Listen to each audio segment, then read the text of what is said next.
Nós vamos fazer uma oração, pedindo para que Deus nos abençoe, todo momento desse culto, e para que possamos, nesse momento, também abrir nossos corações para nós louvarmos ao nosso Deus. Vamos fechar nossos olhos e falar com o nosso Deus. Senhor Deus, amado Pai, nós te agradecemos por esse momento, por estarmos aqui na casa do Senhor. Perdoa nossos pecados, perdoa nossas falhas, ó Pai. Abençoe a cada momento desse culto, Senhor Deus. Abençoe os louvores, ó Pai, que possa chegar até o Teu trono santo, meu Deus. Abençoe o devocional também desta manhã, o estudo. Abençoe a cada irmão que está aqui, Senhor Deus. Abençoe também aqueles irmãos que não puderam vir, aqueles irmãos, ó Pai, que estão doentes, ó Pai. Desde já quero pedir que o Senhor possa estar visitando a cada um, meu Deus. O Senhor possa estar protegendo, curando, ó Pai, dessa doença, Senhor Deus. Abençoa a vida de cada um da nossa igreja, ó Pai. Nós te pedimos, nós te agradecemos humildemente, no nome de Jesus. Amém.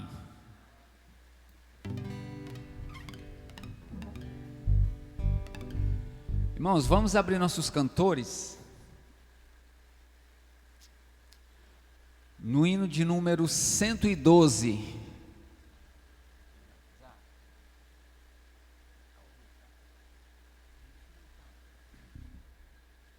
Hino de número 112.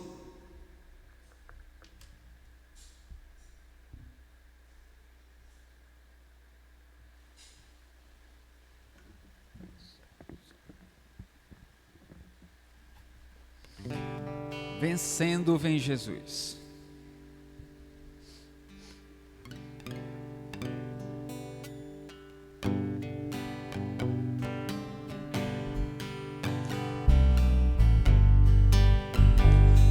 Refúgio a glória eterna de Jesus, o Rei dos Reis.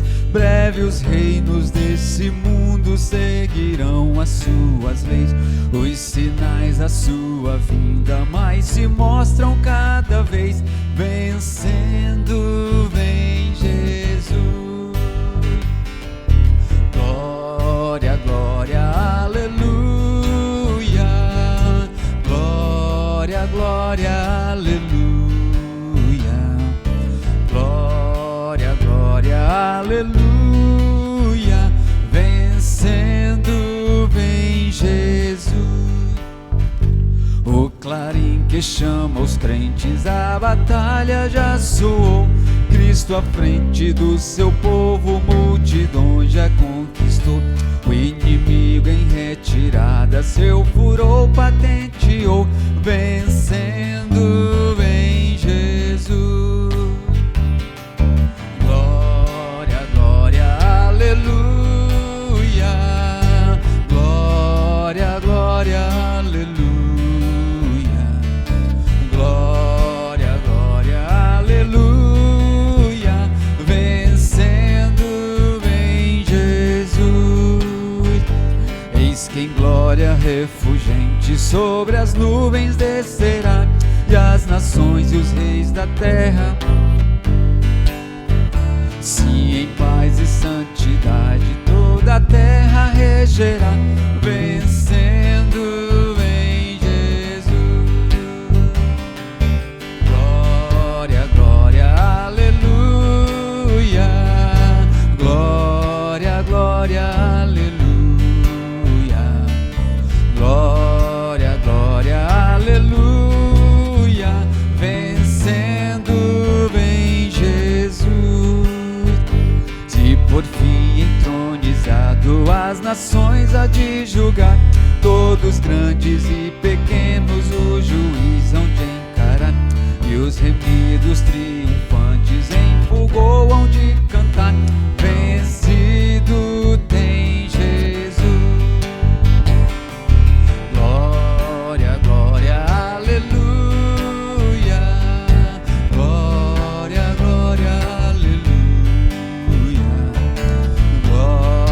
glória, aleluia, vencido tem Jesus. Amém.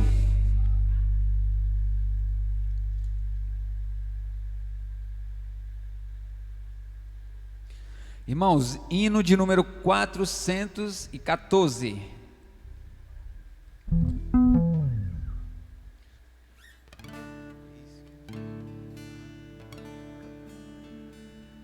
Hino de número 414.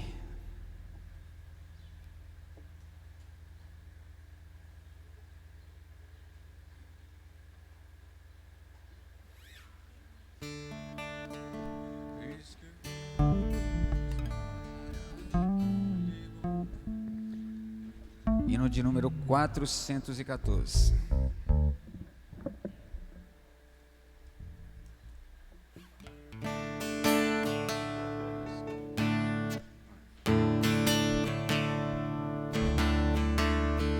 Eis que vamos para aquele bom país, onde o crente, se é Cristo quem o diz, com seu Salvador pra sempre ali feliz, vai gozar e descansar.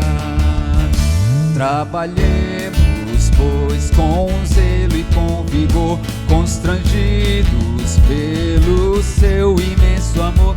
Trabalhemos pelo nosso Salvador, eis que a vida vai findar. Acordai, acordai, despertai, despertai, e cantai, sim, cantai, o Senhor não tardará. Eis que vamos para aquele bom país, onde os crentes, sim, é Cristo quem o diz, com seu Salvador pra sempre ali feliz. Eis conosco sim, capitão, que nos assegura a eterna salvação. Eis da santa fé o invicto pavilhão, vamos, vamos trabalhar.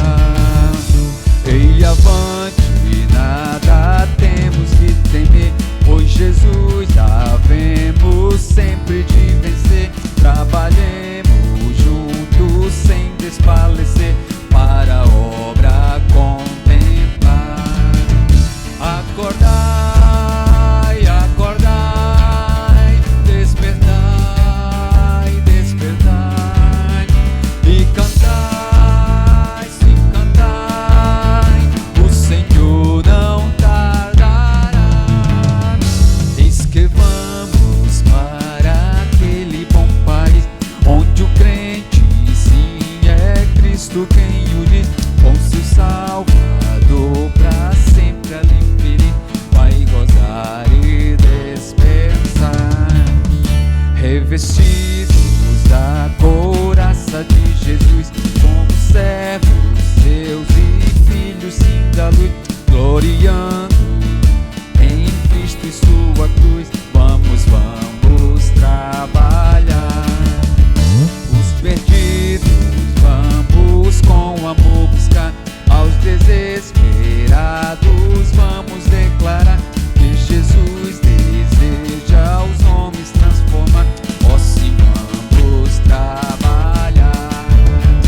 Acordai, acordai, despertai, despertai, e cantai, o Senhor não tardará. Eis que vamos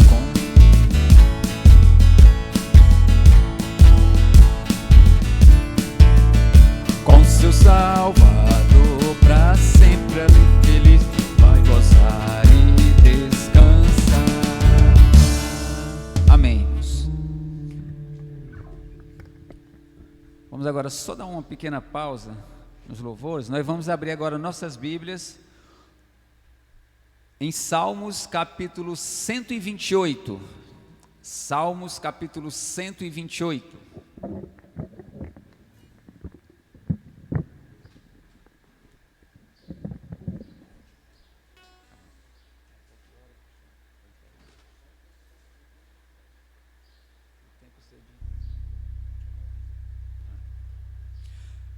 Salmos capítulo 128, versículos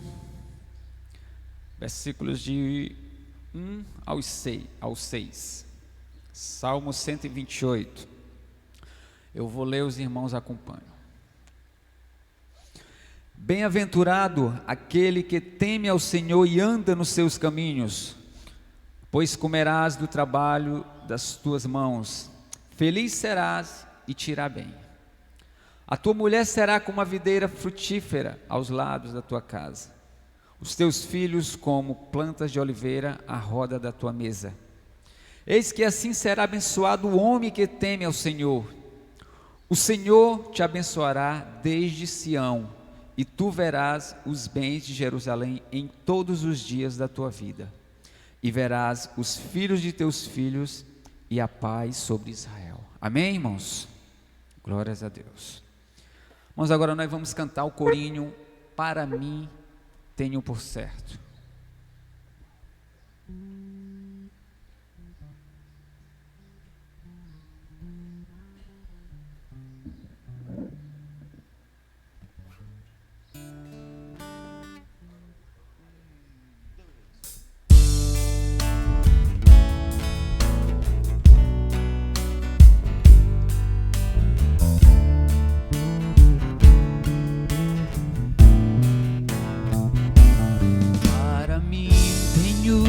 Certo que as aflições desse tempo presente não se podem comparar com a glória.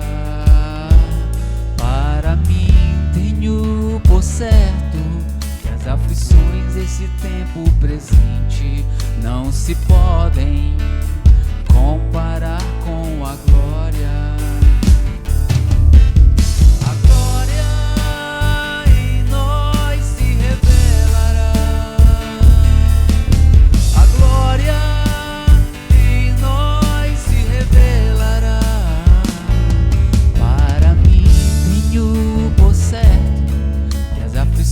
Esse tempo presente não se podem comparar com a glória.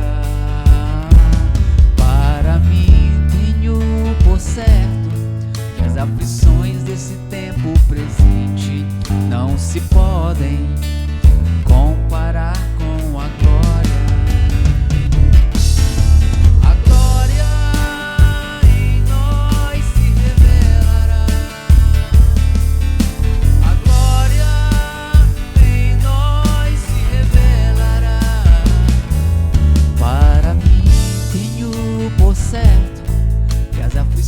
Esse tempo presente não se podem comparar com a glória.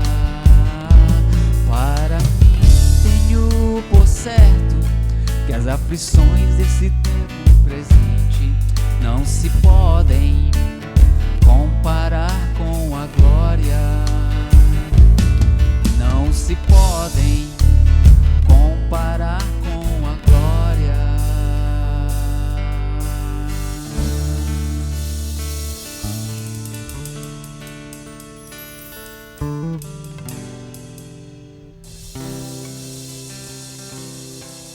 Espírito, enche a minha vida, enche-me com teu poder, pois em ti eu quero ser. Espírito, enche o meu ser. Espírito, enche a minha vida, enche-me com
Irmãos, vamos cantar corinho bem antigo, a gente nunca mais cantou.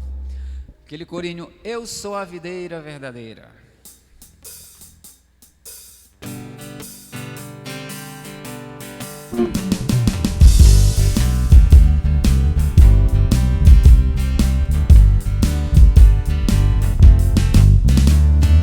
Eu sou a videira verdadeira e o meu pai é o agricultor. Como o pai me amou, eu também vos amei, permanecei no. Eu sou a videira verdadeira e o meu pai é o agricultor. Como o pai me amou, eu também vos amei, permanecei no meu amor. Meu mandamento é esse: eu vos amei, vos aos outros.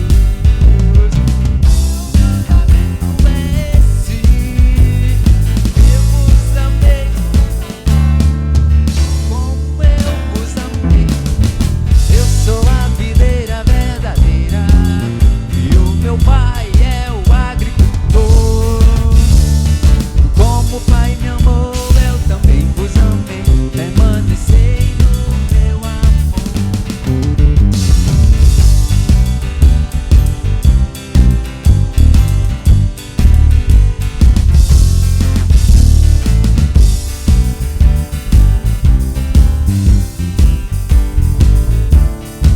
Meu mandamento é esse: que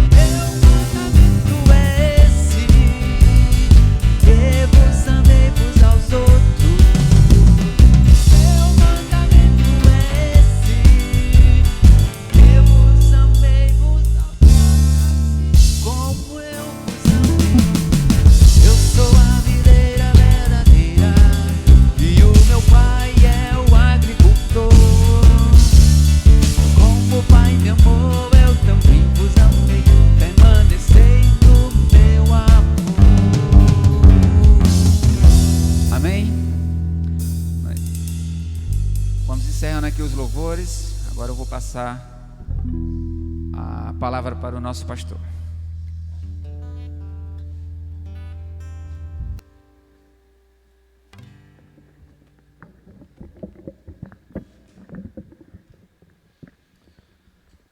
Bom dia, meus amados irmãos, na graça e na paz do Senhor nosso Deus, amém? Nós vamos, antes de ir para o nosso devocional, nós vamos estar conversando, cedendo a palavra aqui para o nosso querido irmão Raimundo. O irmão Raimundo, ele quer falar à igreja. Eu vou pedir aqui que os nossos ajudantes aqui no sistema, viu, Azaf, já pode colocar o irmão Raimundo aí online. Enquanto ele já fica online aqui, eu vou explicando aqui para os irmãos. O irmão Raimundo, né, e quase toda a sua família, eles positivaram para o Covid-19. Estamos inclusive orando por todos eles, para que Deus esteja abençoando e que logo, logo eles possam sair desta situação ilesos, com a graça do Senhor, com a paz de Deus. E, meus irmãos, vamos continuar orando por cada um deles, não só pela família do irmão Raimundo, mas o nosso irmão Giseldo também, que graças a Deus já se recuperou, já voltou para casa, está bem, graças a Deus. E aquela coisa, a gente sabe que Deus está no controle de todas as coisas, e nós estamos na dependência dEle, confiando nele, usando os remédios, usando os medicamentos necessários e na confiança do Senhor, na fé no Senhor, porque o Senhor, Ele faz aquilo que é impossível o homem fazer, mas aquilo que está dentro da nossa possibilidade, nós é que devemos fazer. Então a gente vai em busca da medicina, vai em busca do remédio, faz o tratamento, a gente faz a nossa parte e oramos para que Deus, então, colocamos nas mãos de Deus para que Deus faça a parte dele. Então, os pedidos de oração aqui, pelo irmão Giseldo, para que Deus continue recuperando sua saúde, pela família do irmão Raimundo, para que Deus também esteja ajudando-os nessa hora difícil, que eles possam passar por essa adversidade em paz, na tranquilidade do Senhor, tudo bem, tudo tranquilo. E vamos lembrar de orar também pelo pai do irmão Raul, né, para que Deus esteja abençoando ele ali no procedimento que ele tem que fazer em relação à perna dele, e sobretudo para que Deus possa estar lhe dando a bênção da salvação. E aí eu quero testar o áudio aqui com o irmão Raimundo. Irmão Raimundo, saúde a igreja aí para a gente ver se o áudio está tudo ok.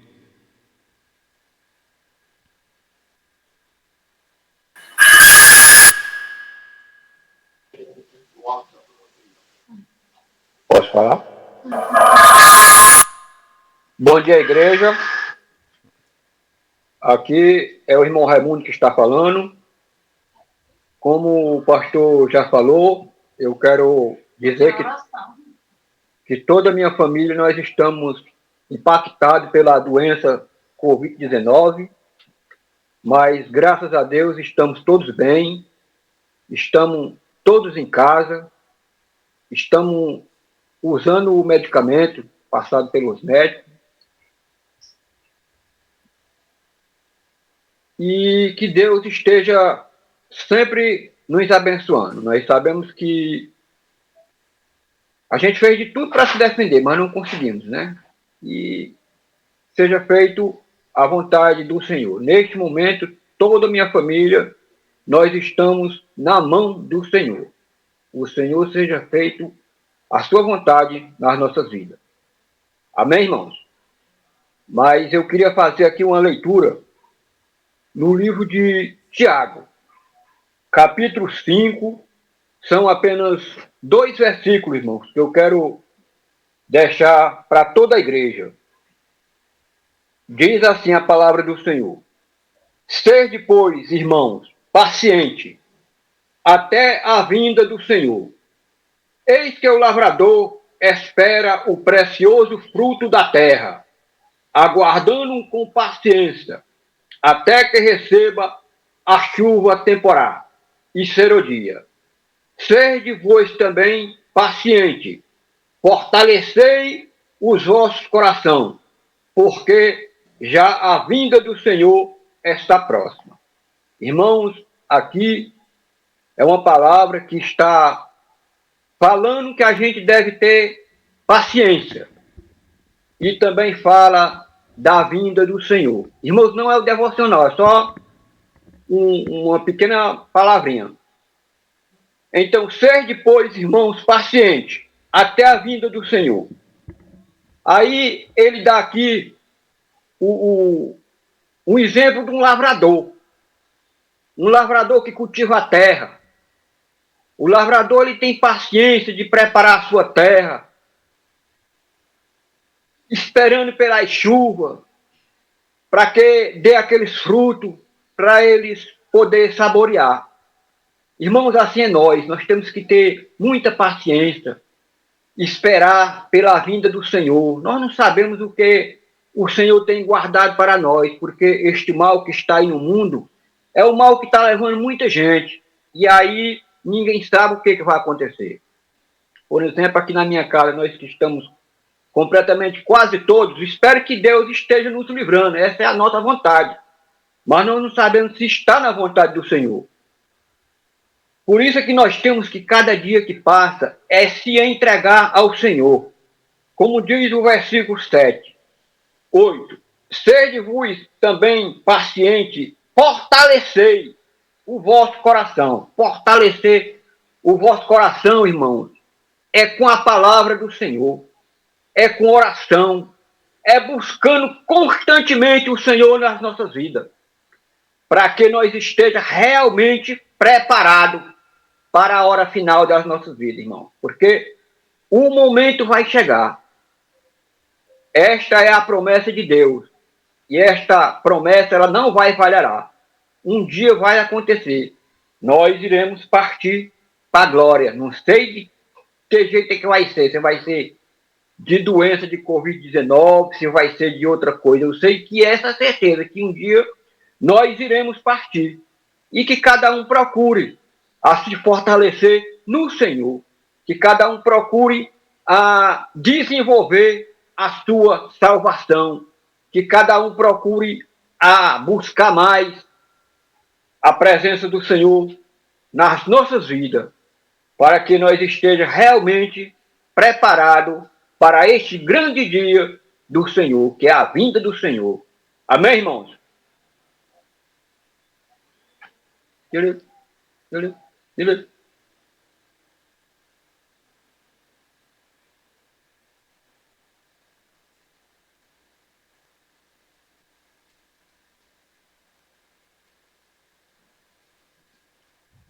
Amém. Irmão Raimundo, muito obrigado, viu, irmão Raimundo? Estamos orando e a regra é essa mesmo, né? Nós não sabemos o que nos espera o dia de amanhã.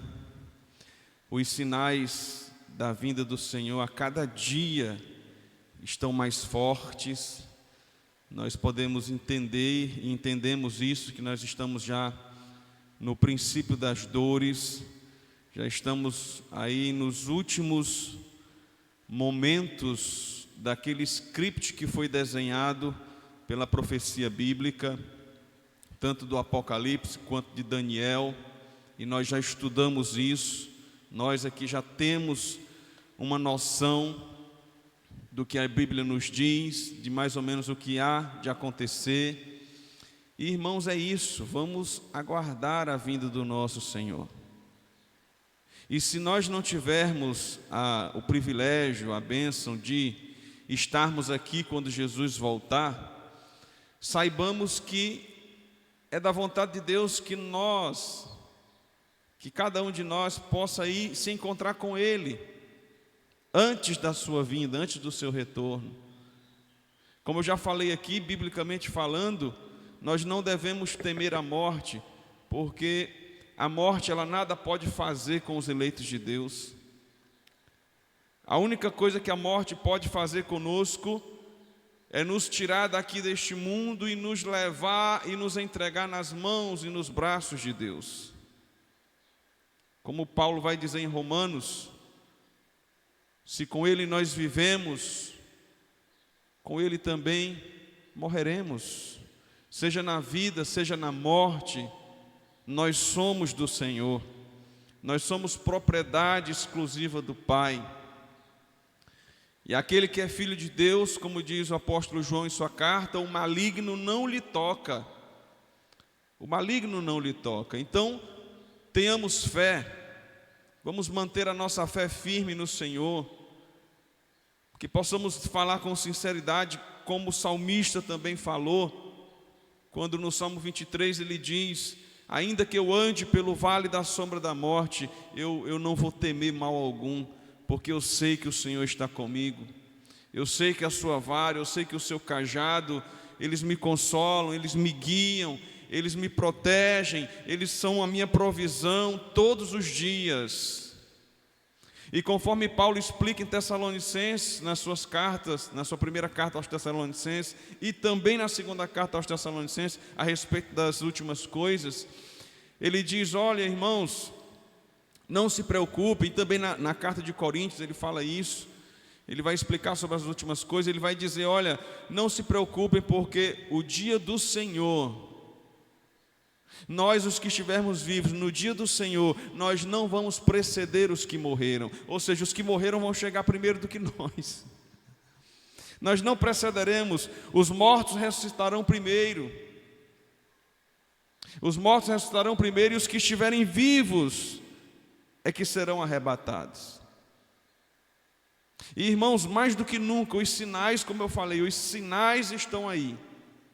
O irmão Raimundo citou o exemplo aí do lavrador. O lavrador, na sua simplicidade, na sua vida campestre, sem muito estudos, sem muita eloquência, sem muito conhecimento de conteúdo, mas um conhecimento rico em prática, um conhecimento rico em experiência. Pela experiência, o lavrador, ele consegue interpretar os sinais.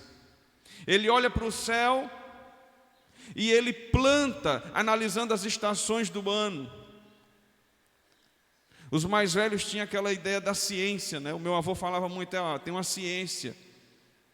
Então eles ficavam analisando o tempo, as estações, aquilo que acontecia na data, em determinados dias, e diziam, olha, o inverno do próximo ano vai ser bom, ou então o inverno do próximo ano não vai ser muito bom, ou vai chover muito no mês tal, vai chover pouco no mês tal. Então eles tinham essa ciência, eles tinham essa experiência de vivência, de prática.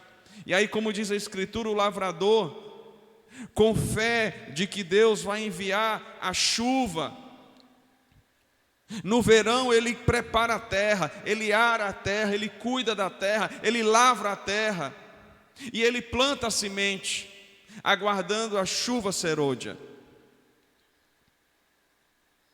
aguardando a promessa de Deus, de que vai mandar chuva para que ele possa colher o seu fruto, colher o seu alimento. E ele vai observando os sinais. E aí quando chega no inverno, eu me lembro como se fosse hoje. Meu avô plantava a rocinha dele, aí saía lá fora, botava a mão assim, olhava para o tempo, vai chover hoje. Hoje vai chover, quando for de tarde chove. E chovia. Por quê? Ele interpretava os sinais do tempo. Ele viu o nevoeiro, olha, tem um nevoeiro aí. Já depois, a idade já mais avançada, às vezes ele não podia sair lá fora. Quando eu chegava lá, ele dizia assim, dá uma olhadinha bem aí fora, vê se tem nevoeiro ali para o rumo do leste. Aí eu digo, papai tá, que eu chamava ele de pai também, né? Tem umas nuvenzinhas para colar, tem um nevoeiro. Pô, então vai chover. Sabe? Aí Deus ele cita esse exemplo, o próprio Cristo cita esse exemplo também no Evangelho, e dizendo, olha, interpretem os sinais. Olhem para os sinais e vejam que o dia está próximo e mantenham-se firmes, como Paulo vai dizer, a cada dia que vocês verem que o dia se aproxima, vocês se firmam mais ainda na palavra e vão edificando uns aos outros. E sempre dizendo, Maranata, vem Senhor Jesus, vem Senhor. Estamos nos preparando, estamos nos consagrando, estamos nos dedicando a Ti. Vem, Senhor Jesus. Maranata, ora vem, Senhor Jesus. Então, irmãos, não é tempo da gente ficar com medo, não é tempo da gente se acovardar, não é tempo da gente temer, não devemos temer mal algum. Precisamos estar firmes como os montes de Sião, que não se abalam, mas permanecem firmes. Então a gente tem que estar firmado na fé do Senhor, sabendo que Deus está no controle de todas as coisas. Vamos fazer a nossa parte e vamos colocar as coisas nas mãos de Deus. Seja feita a vontade do Senhor. Então, continuemos em oração, orando pela família do irmão Raimundo, orando por todos os pedidos que foram feitos aqui. Estejam orando em suas casas e permaneçam firmes, buscando ao Senhor todos os dias. Não é hora de arrefecer o ânimo. Que cada um possa colocar o pensamento no coração, imaginando, olha, eu fui chamado para ser servo do Senhor, eu fui chamado para ser um obreiro nessa obra, eu fui chamado para trabalhar no reino, eu fui chamado para executar um ministério. O que eu estou fazendo no reino de Deus? Se a igreja dependesse de mim, como a igreja estaria agora? Se o trabalho de Deus dependesse de mim, e depende, porque Deus nos chamou para esse trabalho, será que o trabalho estaria em andamento? Ou o trabalho estaria parado?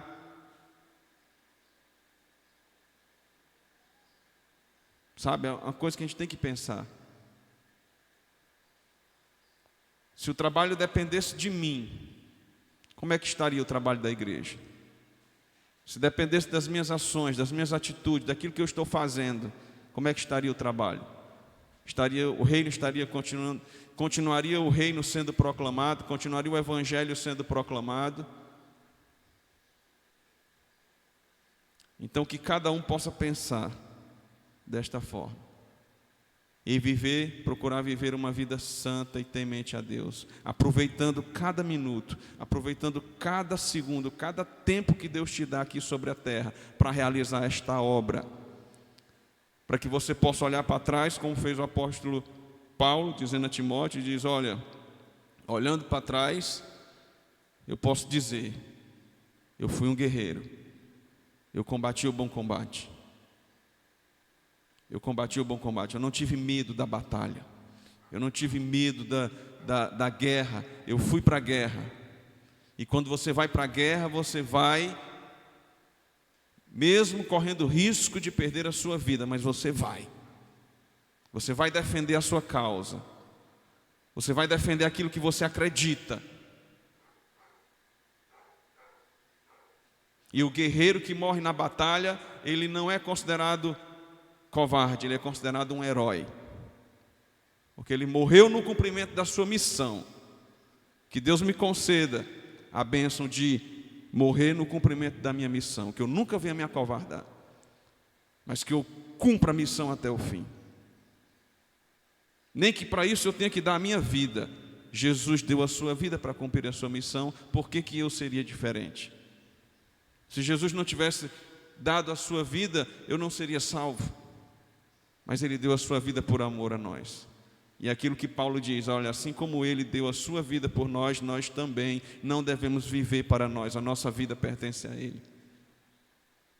Então, seja na vida, seja na morte, eu quero glorificar a Deus, eu quero glorificar o Senhor, eu quero continuar fazendo a obra do Senhor.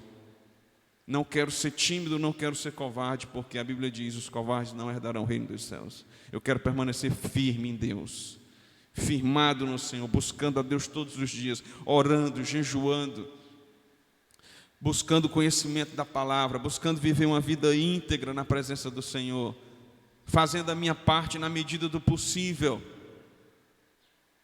evangelizando, ainda que da sua casa, evangelize. Ah, pastor, mas eu estou aqui só em casa, eu sou do grupo de risco, não posso sair. Mas você pode evangelizar. Minha gente, você usa a sua rede social, você compartilha tanta coisa. Aí não pode compartilhar os cultos, não pode compartilhar uma mensagem, uma pregação, não pode compartilhar ali um versículo. Ao invés de ficar compartilhando besteira de TikTok, de não sei o quê, de um monte de porcaria, compartilhe as coisas de Deus, usa a sua rede social para evangelizar as pessoas. Assista os cultos. Nós estamos realizando cultos online para que os irmãos possam acompanhar esses cultos online de sua casa. Então, quando você for acompanhar o culto online, lembre-se, é um culto. Para você participar de um culto, você precisa se preparar. Você não pode ir cultuar a Deus de qualquer jeito. Lembre-se, você, embora online, embora à distância, você está cultuando a Deus. É o seu culto a Deus. É o momento em que você tirou ali, no seu tempo, no seu dia a dia, para adorar a Deus, embora à distância, mas você vai adorar a Deus ali naquele momento. Então se vista apropriadamente, como se você fosse para o culto. Se concentre na mensagem, se concentre na oração, se concentre na hora do louvor cante, na hora da oração ore, na hora da pregação esteja atento, absorvendo o que está sendo ensinado. Aí você vai estar de fato cultuando a Deus.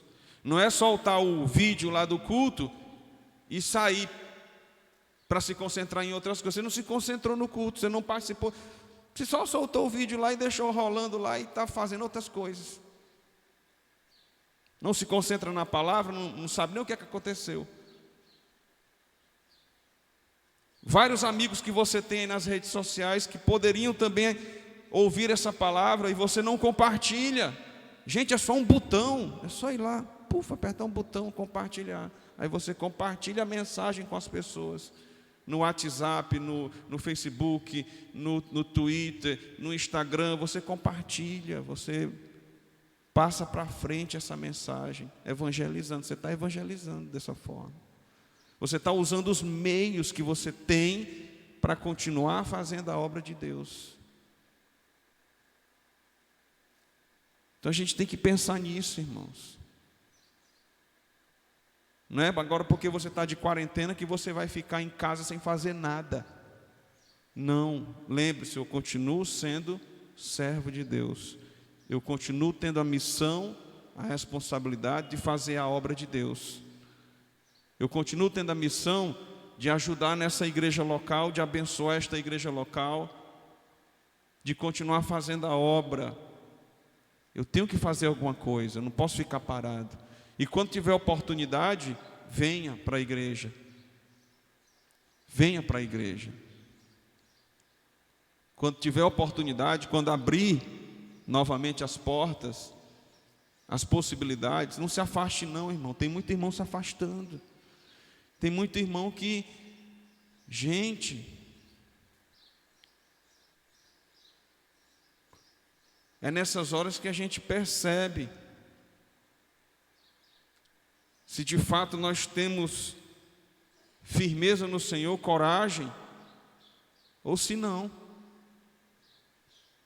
É muito fácil a gente dizer, não, eu estou pronto a dar minha vida ao Senhor. Aí quando chega na hora de mostrar a prática, cadê? Está preparado mesmo, será? Será que está preparado mesmo? Não desanimemos, não nos acovardemos, com todos os devidos cuidados que são necessários, as devidas precauções, vamos continuar na luta, vamos continuar na batalha.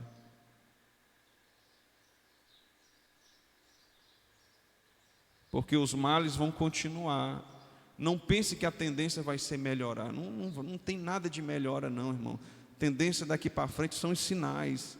Está acontecendo. O negócio cada dia vai encurtar mais ainda. O negócio cada dia vai piorar ainda mais. O negócio cada dia vai ficar mais difícil. E aí é o momento onde nós vamos ver quem é quem. Nós vamos ver quem são realmente aqueles crentes que estão ali prontos para a batalha. Ou aqueles que não têm... que qualquer coisinha, que qualquer detalhe já é motivo para abandonar a fé, para abandonar a obra. Não, irmão, não faça isso. Procure viver uma vida cristã, bíblica, no seu dia a dia, no seu cotidiano, na sua casa, na sua residência. E quando tiver oportunidade, como diz o escritor de Hebreus, não deixe de se congregar, como é costume de alguns. E cada dia que o dia se aproxima, vão edificando uns aos outros, vão fortalecendo a fé uns dos outros, dizendo, vamos lá, irmão, vamos lá, não para não. Não podemos parar, o evangelho não pode parar, o reino de Deus não pode parar. A nossa missão é essa, nós somos embaixadores de Cristo. Eu não estou preocupado, não tenho a minha vida por preciosa além do Senhor Jesus. Se preciso for dar a minha vida pela obra, pelo reino de Deus, eu estou preparado. É esse o pensamento. É esse o pensamento. É essa reflexão que nós temos que fazer. Está aqui o irmão Raimundo, graças a Deus. Nunca deixou de vir para a igreja. E está aqui dizendo, olha, a gente está orando, estamos aqui em casa, vamos ficar de quarentena, porque é necessário, vamos tomar os remédios e vamos ter fé no Senhor. Se Deus quiser, vai dar tudo certo. Se Ele não quiser também, nós vamos glorificar a Ele. Seja na vida, seja na morte, a gente glorifica a Ele. O problema é que já virou uma loucura o que está acontecendo no mundo, pessoal. É uma nova inquisição. E detalhe, esses irmãos, alguns irmãos que pegaram essa doença, não foi aqui na igreja não, foi nas suas casas, trancados dentro de casa, estavam dentro de casa, porque nós estávamos fazendo os cultos online, pelo Google Meet, cada um na sua casa, e a maioria pegou, foi em casa, sabe? Aí a gente tem que pesar na balança essas coisas, entendeu? É só um comentário, né, pastor? Como o senhor acabou de falar. Que não é na igreja que os irmãos pegam, não. É andando mesmo pela rua. Que eu já vi irmão que diz que tem de risco, né? O grupo do risco. Comprando peixe no mercado, dentro do mercado, na fila do banco, em loja. Aí dizer que nesse lugar não pega e dentro da igreja vai pegar. Então a gente vê que é uma coisa que não tem cabimento, né? Eu creio que na casa do Senhor não pega. Pega lá fora, que aqui nós usamos o protocolo da saúde que é exigido, né? Então, não vai para a igreja e está aqui aglomeração, que é gente passando para tudo quanto é lado. E o pessoal está lá bem tranquilo, aí não dá para entender o negócio dele. É isso que eu estou dizendo, assim, não é que aqui na igreja não pega, não é que eu estou dizendo que aqui na igreja não vai pegar, que você está protegido, não. Se eu estivesse falando isso aqui, eu estaria sendo falso, era uma inverdade. Mas o que nós estamos querendo dizer, irmãos, é que do mesmo jeito que tem protocolo de segurança, protocolos sanitários, nos lugares onde regularmente você frequenta, mercado, banco, loteria, padaria, farmácia, você não deixou de viver, você tem que viver.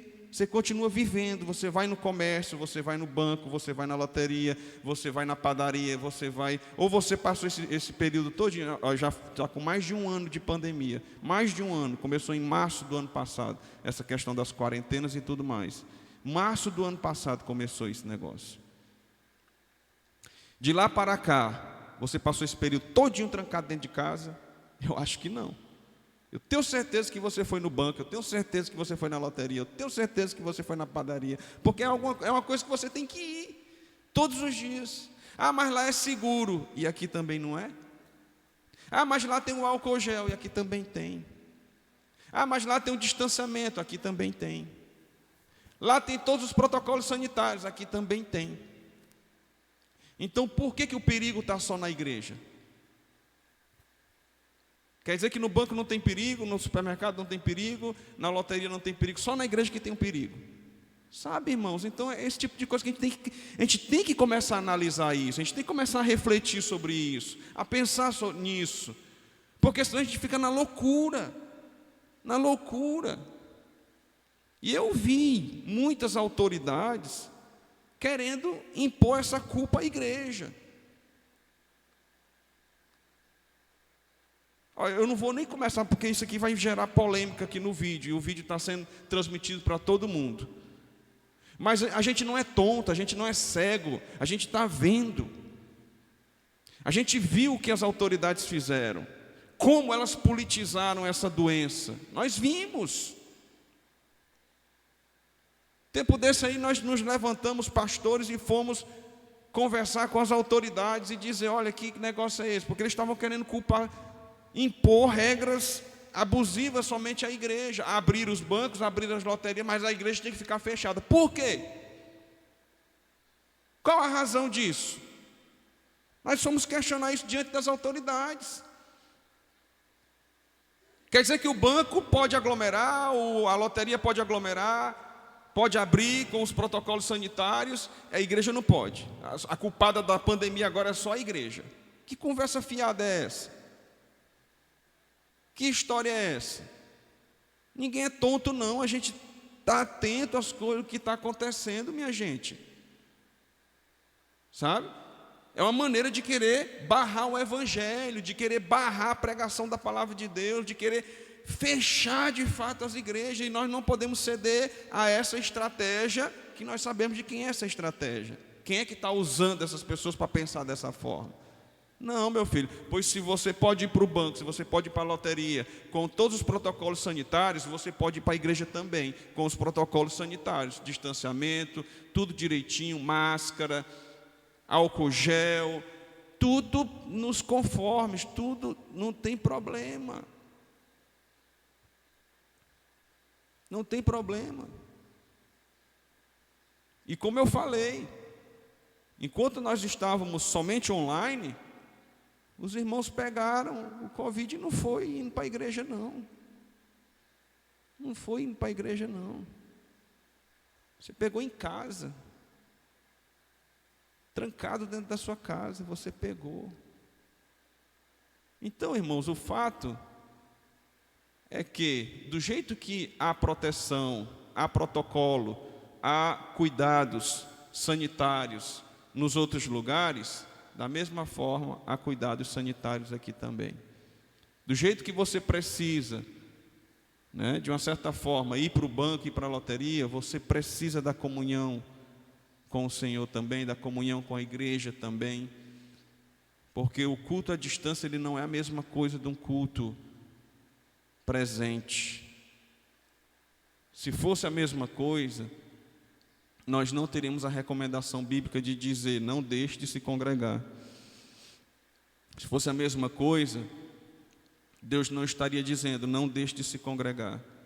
Ele poderia dizer, não, fique cultuando lá da sua casa. E não é assim que funciona. A gente sabe que não funciona, a gente sabe que não é a mesma coisa. A gente sabe que a gente precisa dessa presença física para ter comunhão uns com os outros, para ter comunhão com Deus, para continuar realizando a obra, porque senão, caso contrário, espiritualmente você vai esfriar. Você esfria. Como eu já falei, já começa pelo mau uso da tecnologia. A gente realiza o culto, o irmão participa do culto de qualquer jeito, desleixado. Irmãos, até para orar.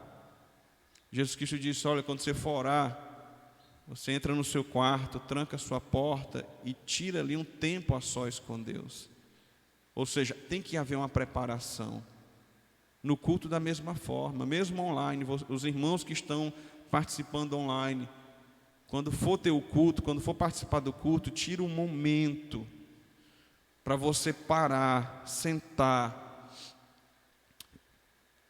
vestido de maneira decente. Vestido de maneira decente. Ah, pastor, mas ninguém vai me ver vestido. Irmão, você se veste é para Deus. Deus está te vendo. O mais importante é Deus. Ele vai estar te vendo, como é que você se preparou, como que você se vestiu. Eu digo isso aqui porque aconteceu o caso da gente ver, às vezes no culto online, o irmão participando do culto sem camisa. Está errado, irmão. Como é que você vai cultuar a Deus pelado da cintura para cima? Sabe, irmãos, é esse tipo de coisa que eu estou falando, que os irmãos têm que ter essa noção. É um culto. O que é o culto? Preste atenção, o culto não é um programa de TV que você assiste. Programa do Silvio Santos, eu fico lá de qualquer jeito, vou assistir o programa do Silvio Santos.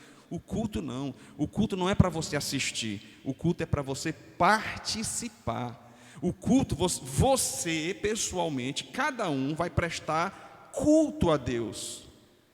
Então, o dirigente que está aqui, ele está apenas dirigindo, ele está apenas guiando a igreja na adoração a Deus. Então, por exemplo, nós vamos cantar aqui um hino, eu vou dirigir o hino, mas o culto prestado é você que vai prestar. Cada um vai cantar esse hino, louvando, adorando, exaltando. Cada um vai estar adorando a Deus.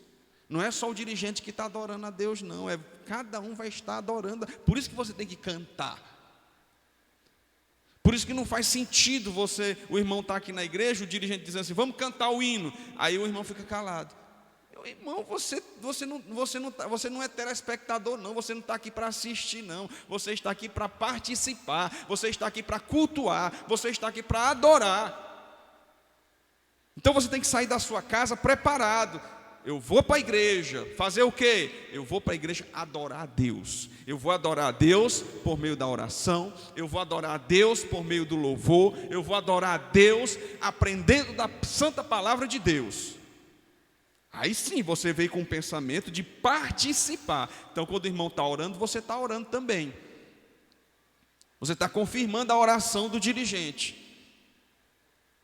Às vezes o dirigente está orando, os irmãos alguns estão de olho aberto, olhando para o tempo, pensando não sei no que, pensando na morte da bezerra.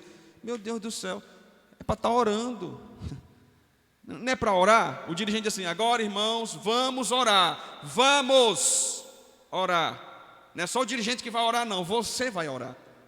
Cada um vai orar. Cada um vai confirmar a oração que o dirigente está falando ali. Ô Senhor, abençoa a igreja. Você está ali, é verdade, Senhor, abençoa.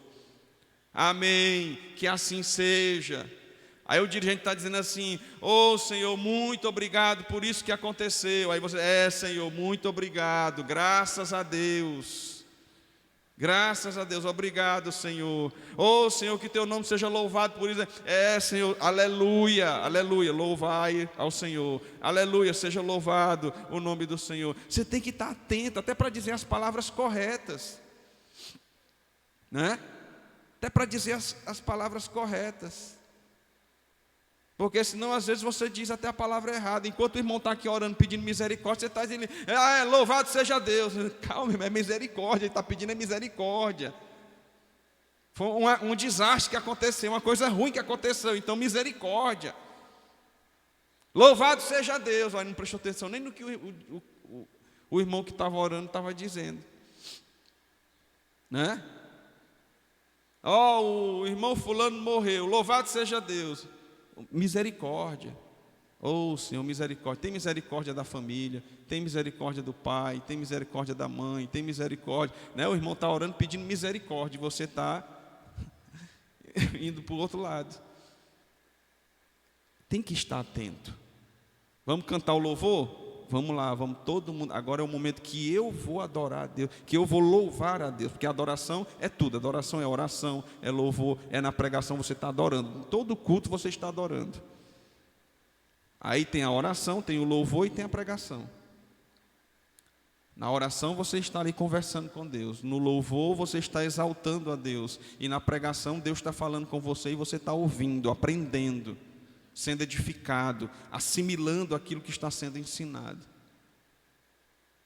prestando atenção, não jogando conversa fora, não conversando, deixa o pregador falando lá sozinho e vai fazer outras coisas. Não. Foco. É o seu culto a Deus. Ok, irmãos? Então fica essa reflexão aí para a gente.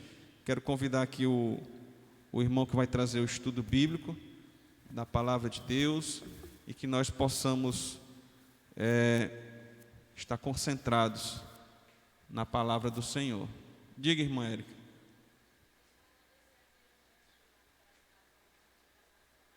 Graças a Deus.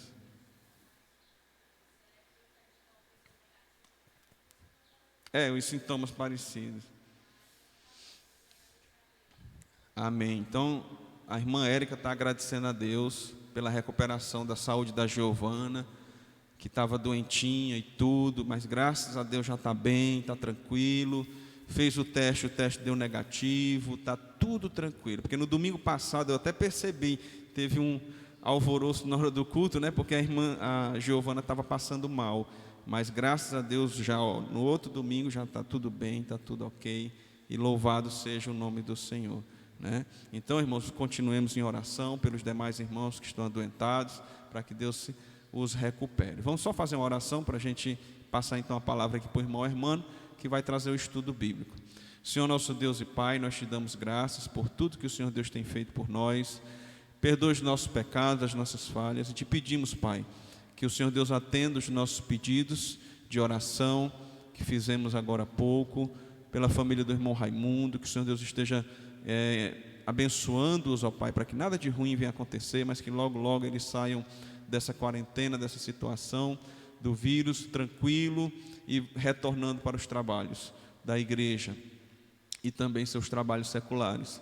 Te pedimos pelo irmão Giseldo, agradecidos, ó Pai, pela obra que o Senhor Deus fez na vida do irmão.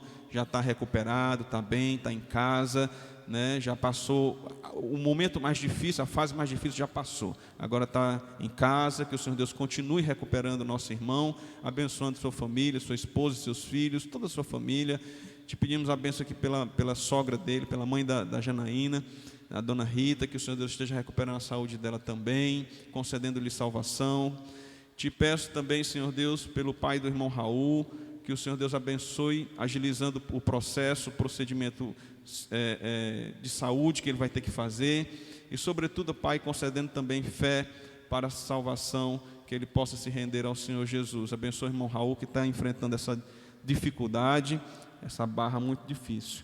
Ó Deus bendito, e assim eu te peço por cada um dos irmãos, os nossos irmãos que estão impossibilitados de vir para a igreja por conta da dessa doença, que têm comorbidade, que são avançados em idade e estão acompanhando em casa, mas que eles possam acompanhar em casa, ó Pai, de maneira online, mas sabendo da responsabilidade de participar de um culto, de cultuar a Deus, mesmo distante, mesmo de suas casas, mas que eles tenham essa consciência de estar cultuando a Deus e, na medida do possível, usando as ferramentas tecnológicas que o Senhor Deus concede para evangelizar também as suas famílias, os seus amigos, por meio das redes sociais. Que cada um tenha, ó Deus, a consciência do que pode fazer, do que dá para fazer, e que tenhamos coragem, ó Pai, coragem de Te servir, haja o que houver, custe o que custar, porque às vezes, ó Deus, como foi dito agora nessa reflexão, nessa pequena reflexão,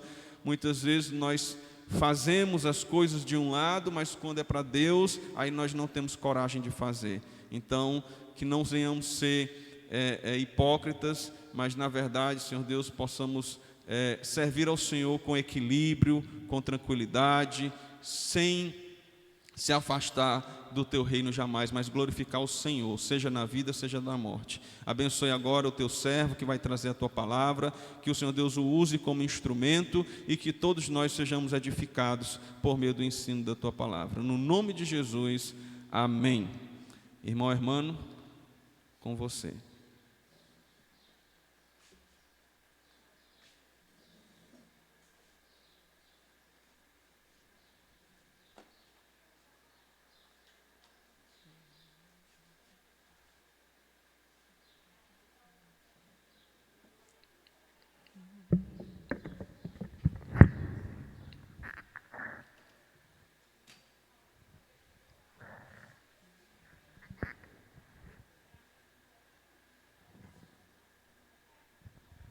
Boa noite, irmãos.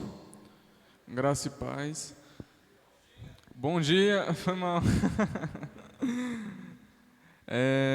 Hoje nós vamos tratar da lição 9, né? Que ela tem por título Pecados do Povo de Deus, né? Murmuração, adoração corrompida, ou seja, idolatria, incredulidade.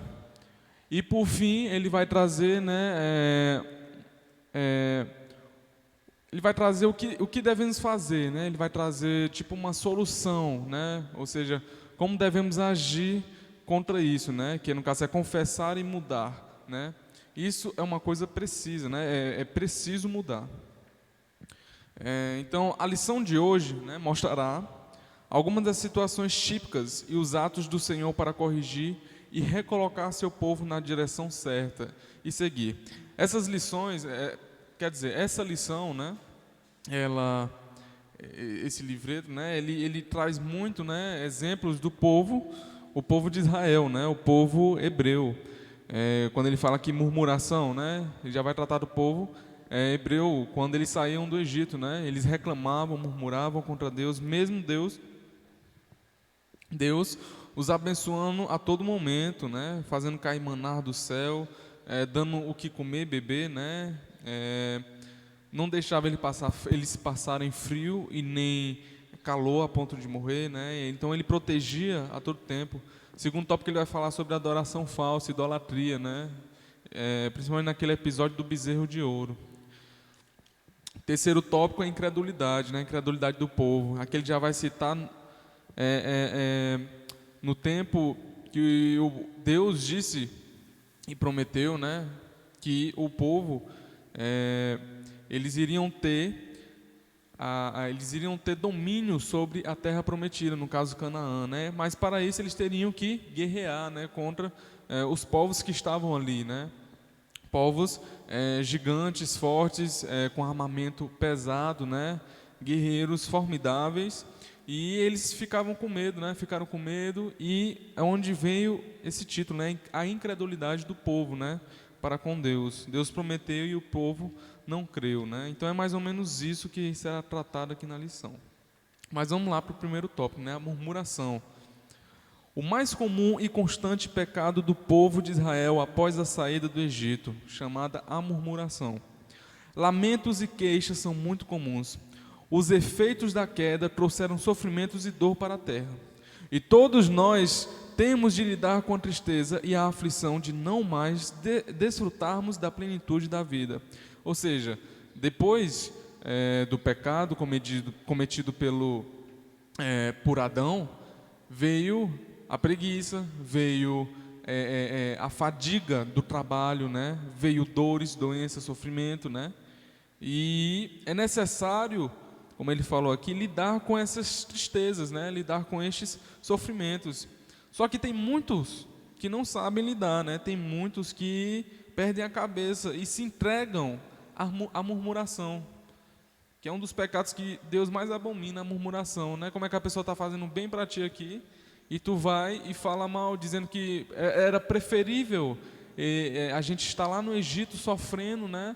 Que pelo menos a gente tinha um pouco do que comer, do que estar aqui sendo liberto, né? Onde Deus dava maná, eles usufruíam do maná de Deus, né? Era pão, era carne, água, né? Que saía das rochas, né? Então, e mesmo assim eles murmuravam, né? Dizendo que era preferível eles estarem, né? Era preferível voltar ao Egito do que passar por aquilo. Mas continuando, diante das ameaças, temores e dores, somos sempre desafiados a buscar o socorro e o refúgio em Deus. No entanto, é preciso observarmos como fazer isso, para evitarmos o pecado da murmuração. O próprio Senhor ordena, né, que clamemos a Ele no dia da angústia, né? Tem muitas pessoas que, em vez de, num período de tribulação da sua vida, né, um período de provação da sua vida, eles não clamam a Deus, eles não vão buscar socorro ao nosso Deus, mas sim buscar socorro nas coisas desse mundo, né? Buscar se preencher, se encher, né? Se preencher desse mundo, das coisas desse mundo, né? Tentar lidar com esse sofrimento, com essa tribulação, usando e usufruindo das coisas desse mundo. Mas o próprio Deus, ele dá a resposta para lidar com isso, né? Que é uma resposta onde você vai ter um preenchimento completo, né? Que é em Deus. O próprio Senhor ordena que clamemos a Ele no dia da angústia. Não o fazer é um pecado que foi denunciado várias vezes. Diz lá em Jeremias 10, 21, diz isso. E não fazer e não clamar ao Senhor no período de angústia é um pecado que foi denunciado várias vezes. Então, o período de tribulação, por exemplo, como o que nós estamos passando agora, o irmão Raimundo, né, ele e sua família pegaram, infelizmente, essa doença, mas o que eles estão fazendo? Eles estão murmurando, eles estão buscando uma maneira de ser socorrido com as coisas desse mundo? Não, eles estão buscando a Deus nesses momentos de tribulação, né? Buscando a Deus. Ele buscava, e sua família buscava a Deus tanto na saúde como na doença. Esse é o certo a se fazer. A gente não pode esquecer de Deus nem nos momentos ruins e nem nos momentos bons. Antigamente o povo de Israel, eles tinham isso, né? Só quando eles estavam em sofrimento é que eles se voltavam para Deus, né? E eles estando com fartura em alimento, fartura em dinheiro, fartura em vários aspectos, em poderio militar, eles se esqueciam de Deus, abandonavam a Deus. E isso é um dos maiores erros, onde a gente não pode cometê-lo. Nós devemos estar junto a Deus nos momentos difíceis e ruins e nos momentos bons. Nunca devemos nos esquecer do Senhor. No entanto, em vez de colocar sua oração diante do Senhor e esperar, o povo se entregou à murmuração. Aqui ele está falando do povo hebreu, né? Questionou a bondade de Deus. Duas atitudes tomadas por eles caracterizam a murmuração. Primeiro, tomaram por certo que morreriam, né? Isso aqui, o povo lá no deserto, né? O povo no deserto, onde eles estavam passando por algumas, creio que provações, né? E aí, um dos primeiros pontos da murmuração não começou só no falar mal sobre aquela situação, mas sim começou no pensar deles. Primeiro, tomaram por certo que iriam morrer. Eles já pensavam, a incredulidade em Deus, né, já veio à tona, onde eles tinham plena certeza que eles iriam morrer. Não confiaram nas promessas e na palavra de Deus. E segundo, oraram, mas nem esperaram a resposta. Já sabiam o que ia acontecer. Será por não haver sepulcros no Egito que nos tiraste de lá, para que morramos nesse deserto? Então eles estavam certos de que iriam morrer no deserto. Então essas foram as duas atitudes que caracterizavam a murmuração, né? Eles tinham por certo que iriam morrer, e quando oraram, entendeu? Eles não esperaram a resposta de Deus, né? Ou seja, eles não confiaram em Deus. A murmuração é um pecado porque tenta nos fazer senhores dos acontecimentos e do destino de nossa vida. Ela nos impede de ver que Deus tem planos e propósitos sábios e dirige as situações em que vivemos. É basicamente isso, né? Quando você murmura, né? Como ele está falando aqui, é seu eu tentando tomar controle da situação, né? E esquecendo que Deus ele já predestinou, esquecendo que Deus ele já planejou tudo isso, esquecendo que Deus ele é o que controla tudo, ele está sobre tudo, né? Você está sob a mão dele, né? Ele está constantemente lhe protegendo, né? Ele está constantemente lhe vendo, né? Porque ele é onisciente, onipresente, né? Ele está em todos os lugares e devemos confiar nele. E a murmuração é justamente isso, a gente esquece de Deus, né? Esquece de Deus e agimos como se só existisse nós nesse mundo, né? Se só fosse nós, só dependesse de nós isso daqui. Mas isso não é uma verdade, né? Isso é uma mentira que em muitas faculdades, né? Muitos professores acadêmicos, né? Dizem que o ser humano tem livre-arbítrio, né? Que o ser humano é dono da sua vida, né? O futuro depende de mim, somente de mim. Mas isso é um erro, né? Porque Deus está no controle de tudo, entendeu? É mais ou menos isso. Com aquelas palavras também fizeram pouco caso dos benefícios de Deus, desprezaram a libertação que Deus lhe havia dado, considerando melhor sua condição anterior de escravos do que a atual de libertos. Na murmuração, diminuímos a importância das dádivas de Deus e supervalorizamos o problema que estamos enfrentando. Esquecemos que, sem Deus, nada temos e nada podemos fazer, e tentamos nos consolar com exemplos e comparações que não correspondem à realidade. O mesmo acontece quando, diante da fome, Israel afirmou que preferia perecer no Egito, onde tinha comida de sobra. Em resumo, aquela murmuração era uma rejeição da obra redentora. Ela sugeria que eles estariam melhores se Deus não tivesse vindo libertar-nos. Então, até onde a murmuração faz a pessoa chegar, né? Ela faz a pessoa chegar nesse estado deplorável, onde o Senhor, por exemplo, aqui, né? O Senhor fazendo bem para o povo, eles abandonam como que completo a Deus, né? Eles abandonam Deus completamente, esquecendo de como Deus agiu, né? É incrível como Deus ele fazia com que as roupas dos meninos, né, fossem crescendo de acordo com que eles iam crescendo, né? Eles iam crescendo em tamanho, as roupas, os calçados iam juntamente crescendo. Alimentos, né? Água, sustento, né? Tinha coluna de fogo para eles não passarem frio de noite e nuvens para eles não se queimarem no dia, né? Enfim. Não adianta dizer que nossa murmuração não é contra Deus, mas contra a situação. Moisés deixou isso claro quando disse: o Senhor ouviu as vossas murmurações, com que vos queixais contra Ele. Pois quem somos nós? As vossas murmurações não são contra nós, e sim contra o Senhor. Então não existe esse negócio de que a gente está murmurando, a gente está se queixando contra a situação, né? Contra o que está acontecendo. Quando você se queixa de algo, entendeu? Por exemplo, que foi feito por uma pessoa, você está se queixando da própria pessoa, né? Você está murmurando contra a própria pessoa, né? No caso aqui o Senhor, né? Os hebreus não estavam se queixando contra a situação, contra a adversidade que eles estavam passando, mas sim contra o próprio Deus, né? Questionando o próprio Deus, dizendo que era preferível eles ficarem no Egito sofrendo perseguição, eram escravizados, né, chicoteados, enfim, sofriam lá, preferível ficar lá do que com o Senhor, né, libertos. Mas o Senhor é gracioso e responde à murmuração com bondade.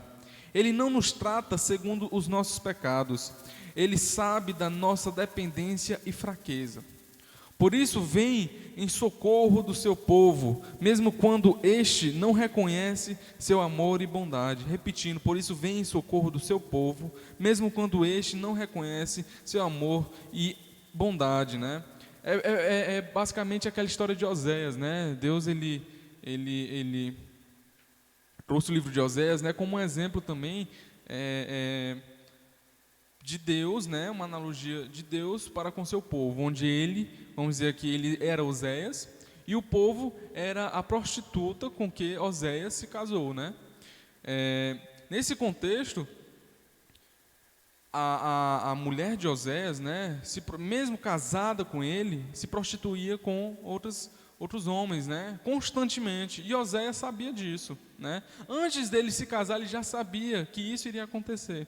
Então, trazendo para Deus e os seus filhos, né, e o seu povo, Deus ele é como se fosse o marido, né, e o povo é a sua esposa, onde a sua esposa, como ele vai citar bem aqui também na adoração falsa, idolatria, se prostituía com outros deuses, esquecia Deus, né? E se prostituía com outros deuses. Deus vendo isso, em vez de ele deixar o povo, né, abandonar o povo, não.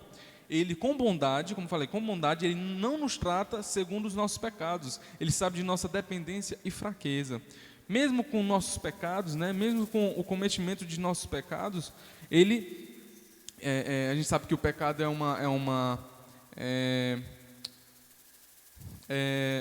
um delito contra o Senhor, né? Isso desagrada ao Senhor, isso desagrada completamente o Senhor.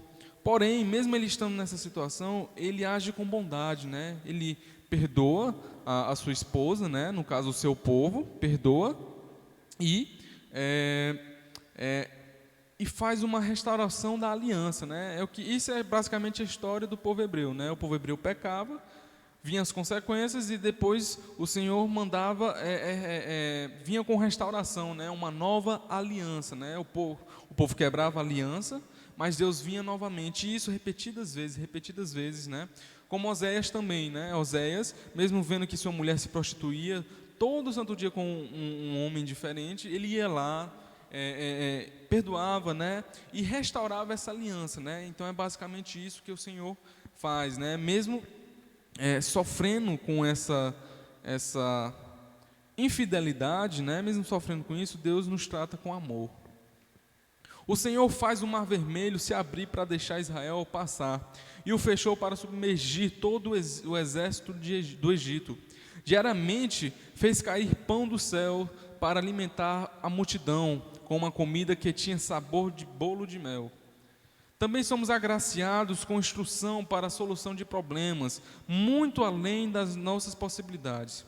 O tempo todo, Deus continua manifestando sua bondade e a sabedoria do seu propósito para nós. Mesmo quando somos lentos para entender, Ele nos mostra de novo que todas as coisas estão sob seu controle e direção.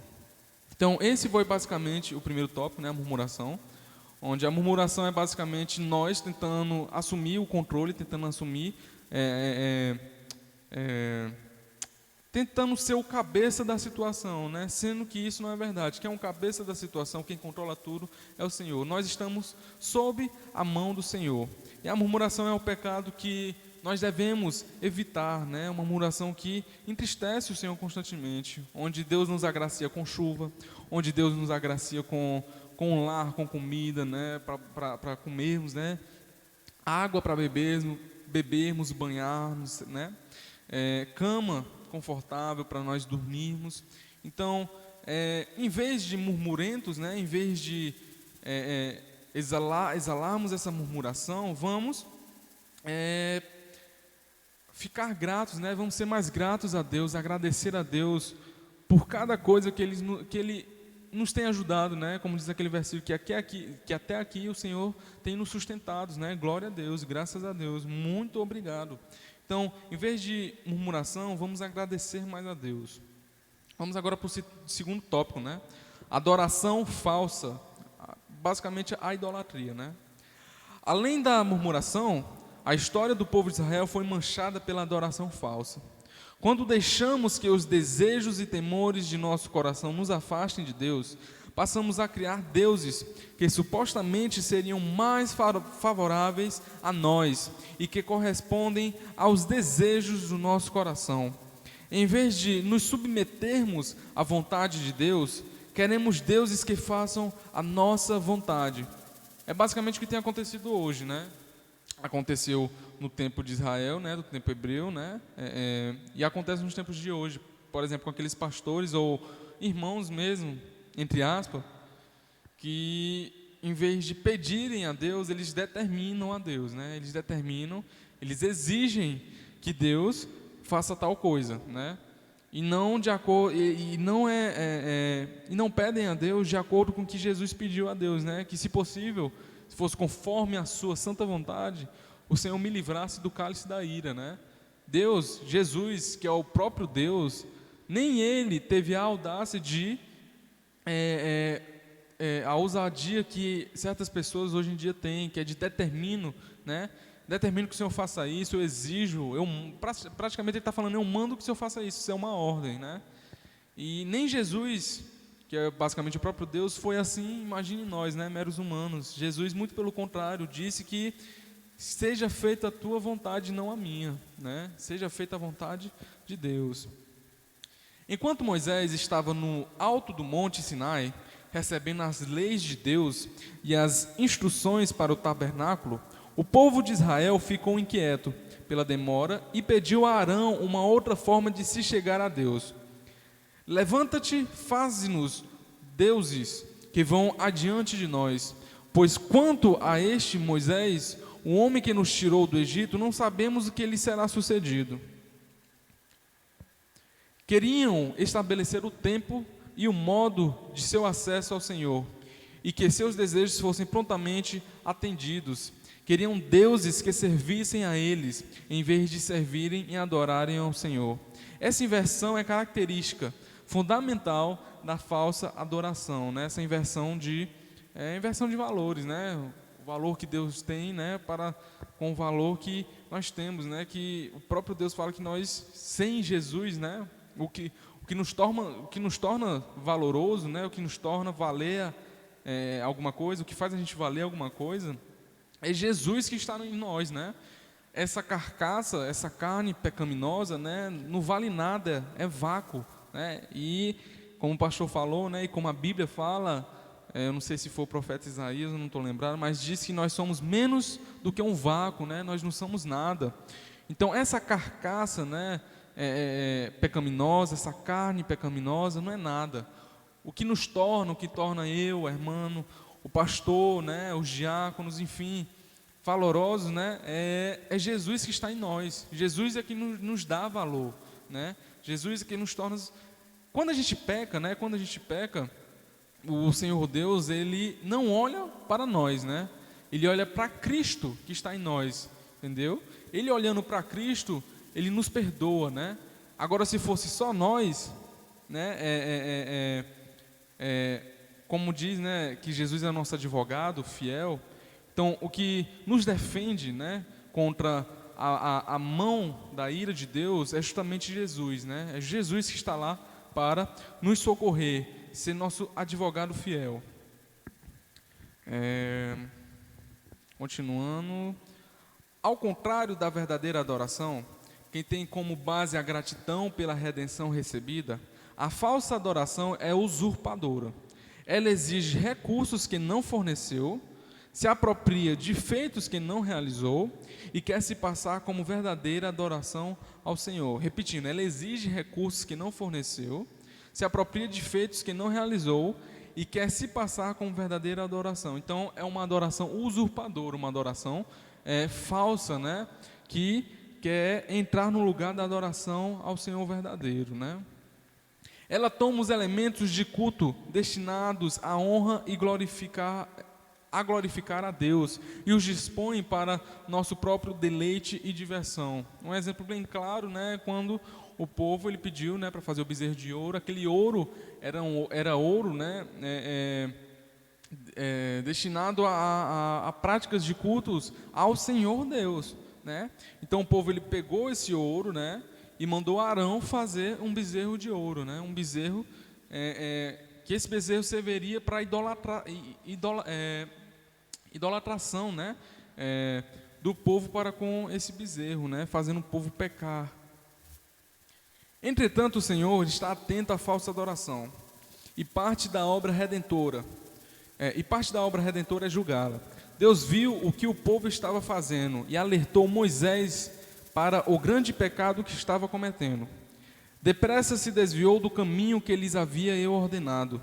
O Senhor conhece todos os nossos atos e aquilo que está em nosso coração.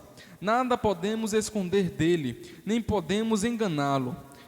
Várias vezes Jesus mostrou esse profundo conhecimento, né? Como é que você vai conseguir ganhar um ser onipotente, onisciente e onipresente, né? É impossível. Além de conhecer a falsa adoração, Deus revela sua ira contra ela.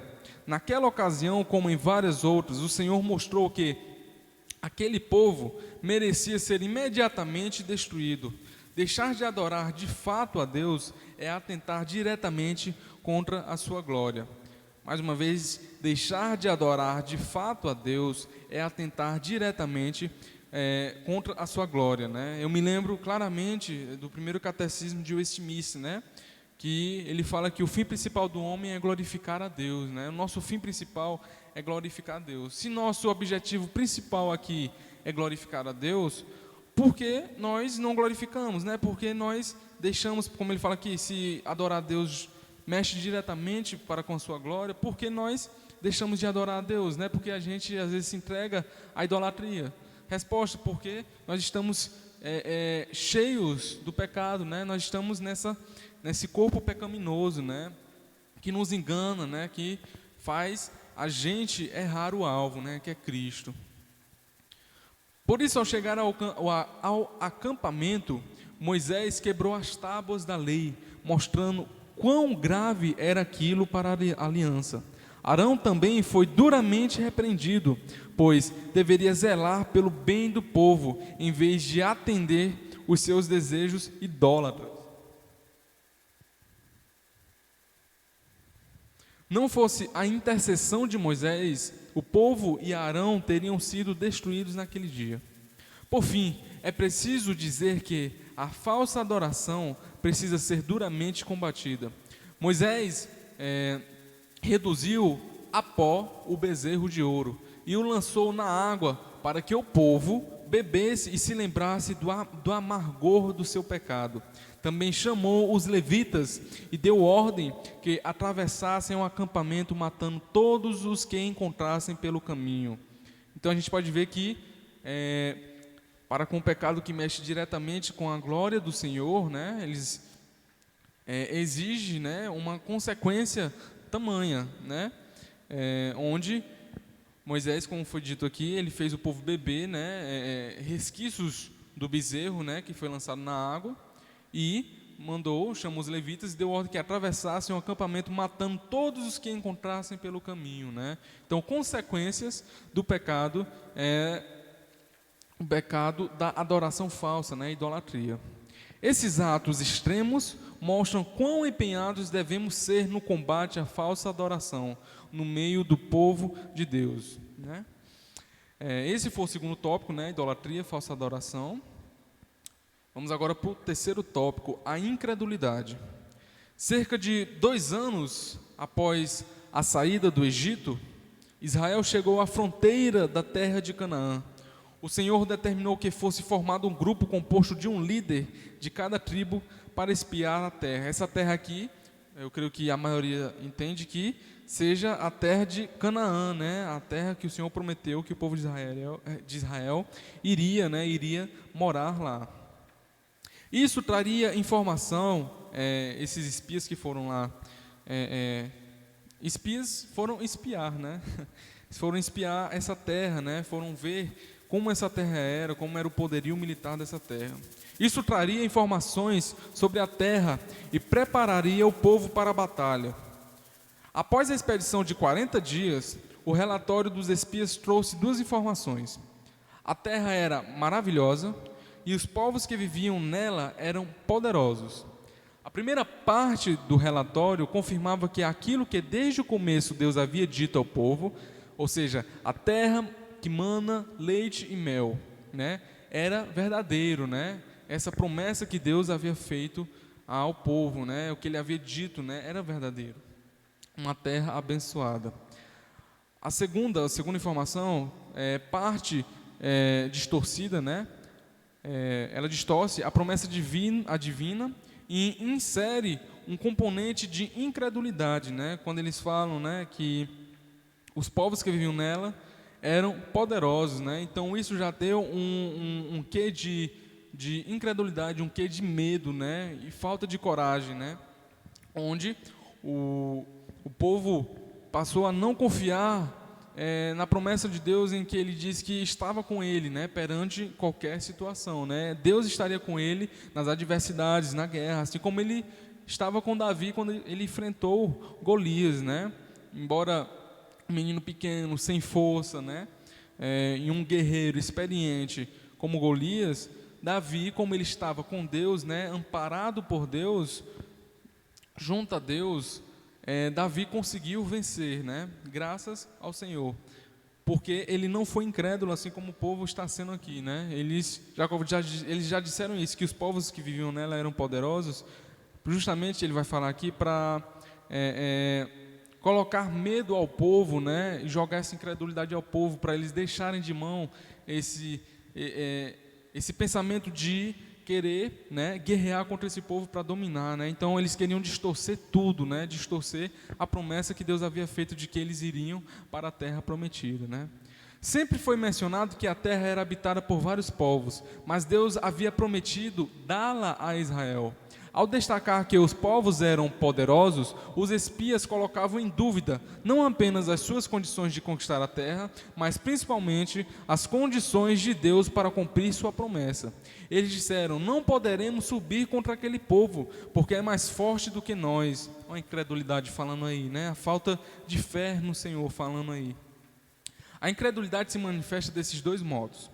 Por vezes, agimos conforme a crença que temos em nossas condições pessoais e deixamos de confiar na direção de Deus.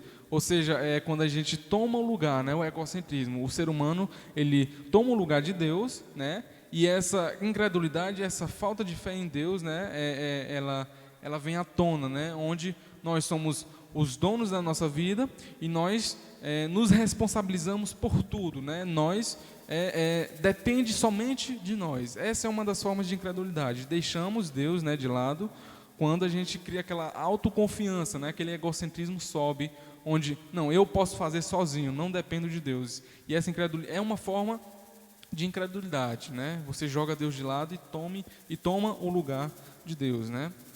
Avançamos porque cremos que podemos realizar. E o outro, né, recuamos porque cremos que determinada coisa está fora do nosso alcance, né? Que é justamente o seu caso desse momento, né, onde o povo ficou com medo porque eles, por verem, né, por olharem, né, o povo, né, espiarem o povo, eles viram que o povo era muito poderoso, né? O povo os guerreiros eram fortes, né? O poderio militar dos povos da terra de Canaã eram imensamente fortes, né? E eles ficaram com medo, né? Então é mais ou menos isso. Eles recuam porque eles creem, né, que determinada coisa está fora do alcance deles, né? Aí a vontade de Deus deixa de ser fator determinante de nossas realizações. Eles deixam é a autoconfiança, entendeu? É uma questão de equilíbrio, né? Eles aqui são duas extremidades. A primeira, né, que a gente toma o lugar de Deus, onde a gente sozinho consegue, e a outra é para trás, né, onde a gente tem medo, falta de coragem e não confia na promessa de Deus, dizendo que Ele está a todo momento com você, e você se acovarda, né? É mais ou menos esses os dois tipos de manifestação da incredulidade. A obra da redenção é divina, em diversos sentidos. Ela jamais pode ser realizada pelos homens, né? O homem não pode tomar a frente. E tendo como base também Romanos 8:3, né, que diz: o que for impessoal, o que fora impossível à lei, no que estava enferma pela carne, isso fez Deus enviando o seu próprio Filho, né? Então Deus tomou a frente, não o homem. Ao reconhecer a dificuldade da tarefa, a fé nos leva a erguer os olhos para Deus e a dar ouvidos à sua palavra verdadeira e fiel. Quando Jesus foi questionado pelos discípulos quanto ao motivo de não terem conseguido libertar um jovem endemoniado, respondeu: por causa da pequenez da vossa fé. Né? Os discípulos perguntaram, né, porque eles não conseguiram, né? E Jesus respondeu: porque a sua fé era pequena. Aí, logo mais à frente, ele vai falar: se a vossa fé fosse o tamanho de um grão de mostarda, vocês poderiam mover montanhas, né? Então, a falta de fé, né, que está ligada justamente à incredulidade, né, que nos faz ter esse medo e essa falta de coragem, né? E a Bíblia é bem clara quando ela diz que os covardes não herdarão o reino dos céus, né? Os covardes não herdarão a terra prometida, né? Pois em verdade vos digo que se tiverdes fé como um grão de mostarda, direis a este monte: passa daqui para acolá, e ele passará. Nada vos será impossível.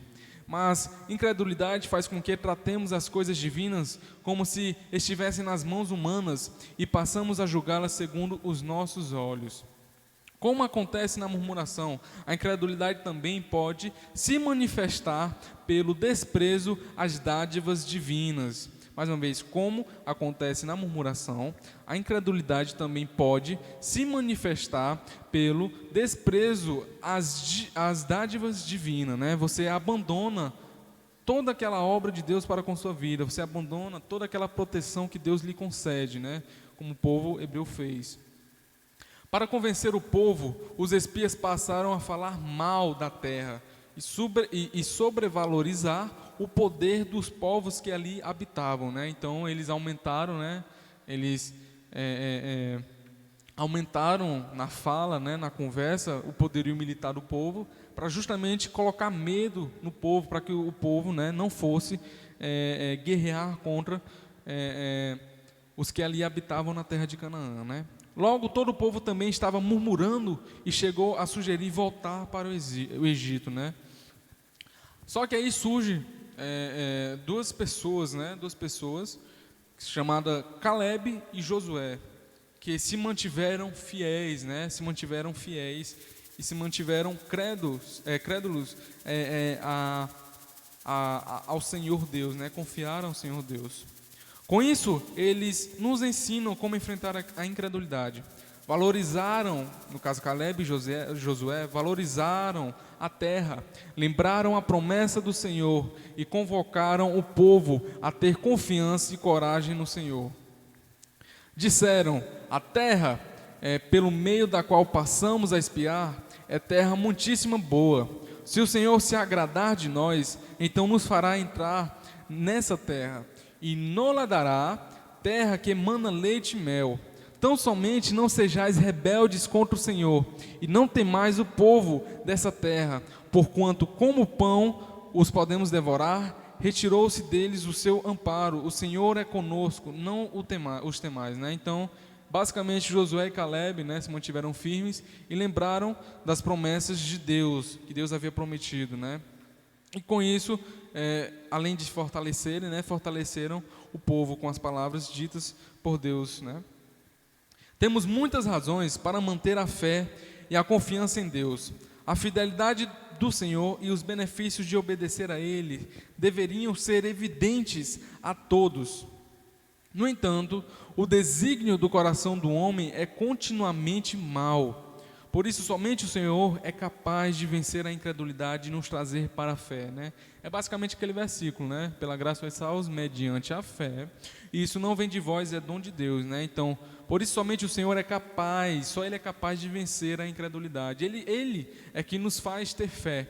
Ele é que nos faz ter confiança nele próprio, né? Então, depende do Senhor, né? Ele que nos escolhe, né? Ele que nos capacita.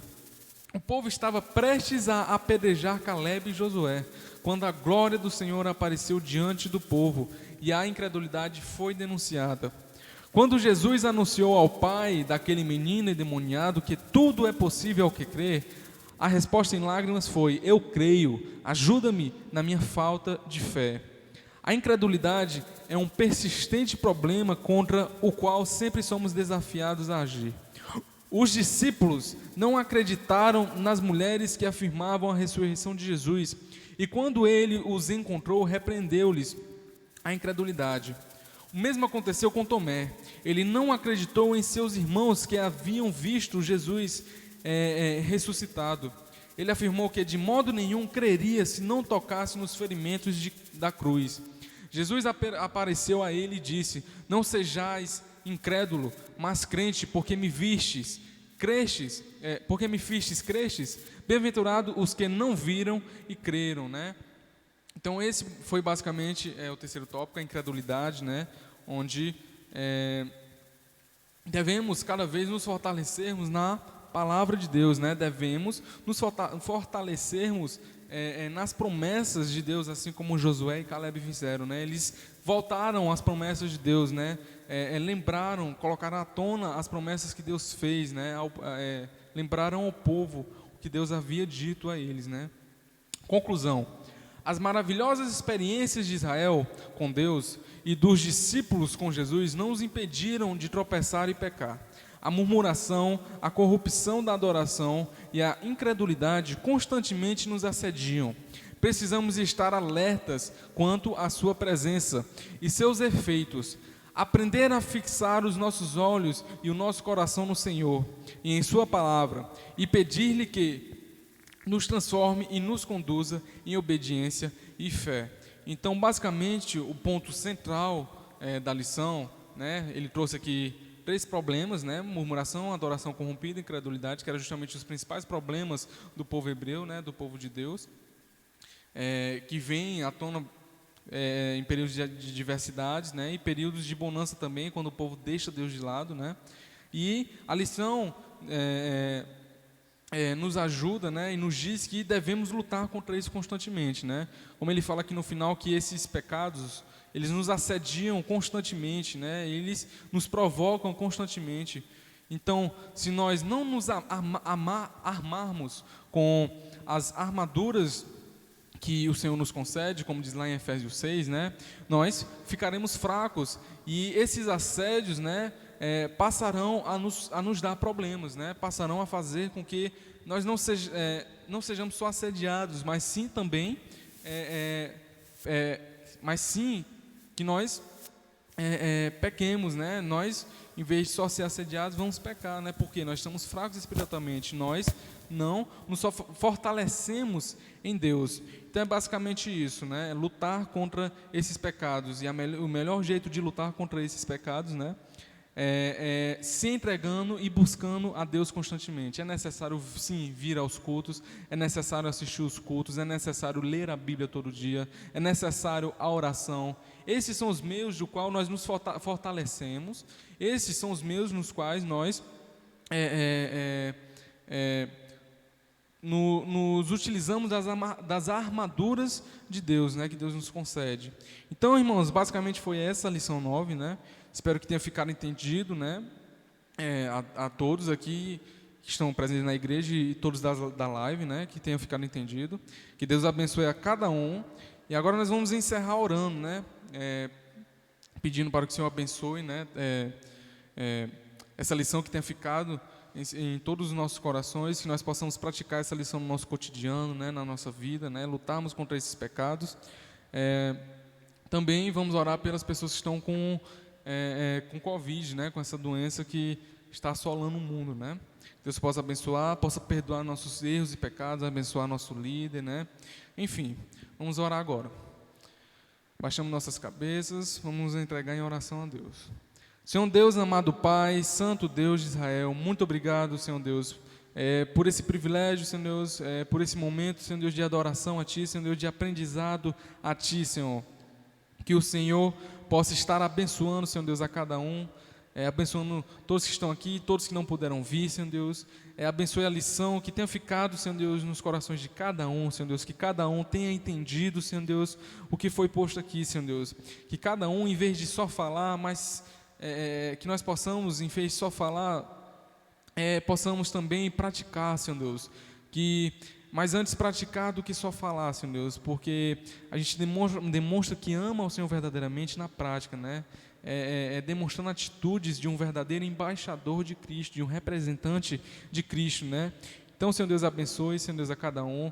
Oro pelas pessoas que estão com Covid, Senhor Deus. Agradeço pelas pessoas que se recuperaram da Covid, Senhor Deus, já estão nos seus lares, tiveram alta, Senhor Deus. Oro pelos familiares, Senhor Deus, por cada um, que o Senhor possa estar confortando, Senhor Deus, confortando os filhos, muitas vezes os pais, né, irmãos, enfim. Conforte a família, Senhor Deus. Que, em primeiro lugar, Senhor Deus, essas pessoas que estão em leitos de hospitais, Senhor Deus, em primeiro lugar, que o Senhor possa fazer a obra, Senhor Deus, na vida delas, Senhor Deus. Em segundo, restaure a saúde dela. Mas tudo isso, se assim for conforme a Tua santa vontade, Senhor Deus. Abençoe a Igreja Batista Regular Ebenezer, abençoe nosso líder, nosso pastor, a sua família, os diáconos e levitas, todos os membros da igreja, Senhor Deus. Abençoe, Senhor Deus.